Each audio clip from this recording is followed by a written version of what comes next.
నేను మీ doctor చిన్నమై లంజిరెడ్డిని graduates సమస్యల పరిష్కారానికి మీ గొంతుకనే వస్తున్నాను. మీ మద్దతు నాకు అందించి నా అభ్యర్థిత్వాన్ని బలపరిచి మొదటి ప్రాధాన్యత ఓటు వేసి గెలిపించాలని ప్రార్థిస్తున్నాను. భారత్ మాతాకి జై. Hi, welcome to YoYo TV. గత కొద్ది రోజుల నుంచి బీజేపీ వర్సెస్ కాంగ్రెస్ అన్నట్లుగా రాజకీయాలు కొనసాగుతున్నాయి. కమలం పార్టీ తెలంగాణలో డబుల్ ఇంజన్ స్లోగన్తో అధికారంలోకి వచ్చేందుకు గత 10 ఏళ్లుగా ప్రయత్నిస్తూనే ఉంది. అధికారంలోకి రావడం అంటే మాటలా కాదు, రాష్ట్ర ప్రజల్లో పార్టీ ముద్రతో పాటు నమ్మకం కూడా ముఖ్య పాత్ర పోషిస్తుంది. ప్రస్తుతం ఆ దిశగా కమలం అడుగులు వేస్తుంది. ఈ క్రమంలో రాష్ట్రంలో గ్రాఫ్ పెంచుకుంటుంది.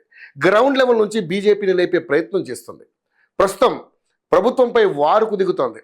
ప్రజల తరపున తన గొంతును వినిపిస్తోంది. సీఎం రేవంత్ రెడ్డి వ్యాఖ్యలకు గట్టి కౌంటర్ ఇస్తోంది. తాజాగా మరోసారి సీఎం రేవంత్ రెడ్డికి హెచ్చరికలను పంపింది. బీజేపీ నేత లక్ష్మణ్ ఎమ్మెల్సీ ఎన్నికల కీలక మలుపుకు శ్రీకారం చుట్టబోతున్నాయని ఆసక్తికర వ్యాఖ్యలు చేశారు. ఎంపీ ఎన్నికల్లో అధికార కాంగ్రెస్తో పోటీ పడి మరీ 8 స్థానాల్లో గెలుపు బావుట ఎగరేసిన తర్వాత ఆగస్టు సంక్షోభం తప్పదని, ప్రభుత్వాన్ని కూల్చేస్తామనే తరహాలో వార్నింగ్ ఇచ్చిన బీజేపీ తాజాగా మరోసారి ఈ కామెంట్స్ చేయడం రాజకీయ వర్గాల్లో తీవ్ర కలకలం రేపుతోంది. బీజేపీ అగ్రనేతలతో కీలకంగా ఉండే లక్ష్మణ్ మరోసారి ఈ కామెంట్స్ చేశారు. త్వరలో జరగబోయే ఎమ్మెల్సీ ఎన్నికలు రాష్ట్ర రాజకీయాల్లో కీలక మలుపుకు నాంది కాబోతున్నాయని చెప్పుకొచ్చారు. అది ఎలాంటి మలుపు బీజేపీ నేతల కన్నా ప్రత్యర్థి పార్టీల నేతలకు పక్కాగా తెలుసు. అంటే మళ్ళీ రేవంత్ సర్కారుకు హెచ్చరికలు పంపడమే.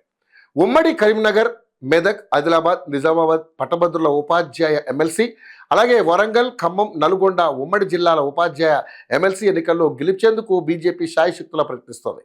పైగా బీఆర్ఎస్ పోటీలో లేకపోవడం కూడా బీజేపీకి అదనపు బలమే అనుకోవచ్చు.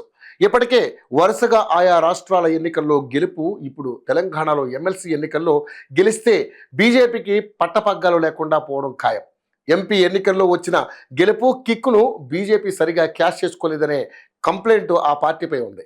ఇప్పుడు ఎమ్మెల్సీ ఎన్నికల్లో గెలిస్తే లక్ష్మణ్ అన్నట్లు దూకుడు పెంచే అవకాశం మాత్రం ఉంది. ఇది ఏ రూపంలో ఉండనుందో చూద్దాం.